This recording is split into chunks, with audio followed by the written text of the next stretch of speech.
Hi అండి, అందరికీ నమస్తే. ఈరోజు స్పెషల్ 5 మినిట్స్లో రెడీ అయ్యే పాలకూర పప్పు. దీనికోసం పాలకూర ఒక 2 పెద్ద కట్టలు కడిగి పెట్టుకుందాము. దీనికి ఒక ఆనియను, 2 పచ్చిమిర్చి, కొద్దిగా కరివేపాకు. మనం ముందుగా పప్పుని ఒక 2-3 సార్లు కడిగి పెట్టుకుందాము. కడిగి పెట్టుకున్న పప్పులో ఆనియన్స్, పచ్చిమిర్చి, కరివేపాకు వేసేసుకుందాము.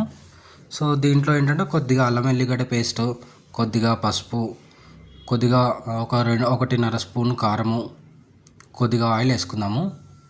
సాల్ట్ ఏంటంటే పప్పు ఉడికిన తర్వాత వేసుకుందాం. లాస్ట్లో కొద్దిగా ఆయిల్ కూడా వేసుకొని కొన్ని వాటర్ పోసుకుందామండి పప్పుకు ఉడికేయడానికి సరిపడా. సో ఇది ఒక్కసారి ఇట్లా కలుపుకొని పైన పాలకూర వేసుకుందామండి.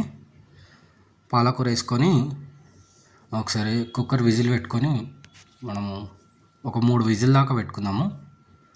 సో నేను ఏంటంటే టమాటా వేయడం మర్చిపోయానండి, మీకు చూపించడము మళ్ళీ చూపిస్తున్నాను. ఒక 2 బాగా పండిన టమాటా వేసుకొని సో కుక్కర్ మూత పెట్టుకొని ఒక 3 విజిల్స్ వచ్చేదాకా పెట్టుకుందాము. సో కుక్కర్ వెయిట్ అంతా పోయేదాకా ఉంచి తీసుకుందాం. చూడండి పప్పు అంతా బాగా ఉడికిపోయింది. ఇప్పుడు సాల్ట్ వేసి ఒక 2 స్పూన్ల సాల్ట్ వేసి కలుపుకుందాం. పోపు కోసము ఆవాలు, కచ్చాపచ్చ దంచిన ఎల్లిపాయ, ఎండుమిర్చి, కరివేపాకు. సో పోపు కడాయి పెట్టుకొని దాంట్లో ఆయిల్ వేసుకొని ఆయిల్ హీట్ అయిన తర్వాత ఫస్ట్ ఆవాలు వేసుకుందాము. ఆవాలు వేగిన తర్వాత వెల్లిగడ్డ వేసుకుందామండి. ఈ ఎల్లిగడ్డ ఏంటంటే కొంచెం గోల్డెన్ కలర్ వచ్చేదాకా వేయించుకొని ఇప్పుడు ఎండుమిర్చి వేసుకుందాము. ఎండుమిర్చి కూడా కొంచెం కలర్ చేంజ్ అయిన తర్వాత కరివేపాకు వేసుకొని కొద్దిగా పసుపు వేసుకొని పోపు వేగిన తర్వాత మనం పప్పులో కలిపేసుకుందామండి. అంతే అండి, ఎంతో రుచికరంగా ఉండే మన పాలకూర పప్పు రెడీ అండి.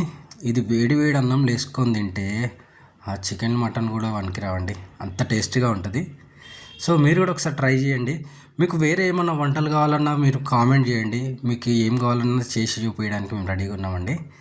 థ్యాంక్స్ అండి, thanks for watching. Please support us అండి. Thank you.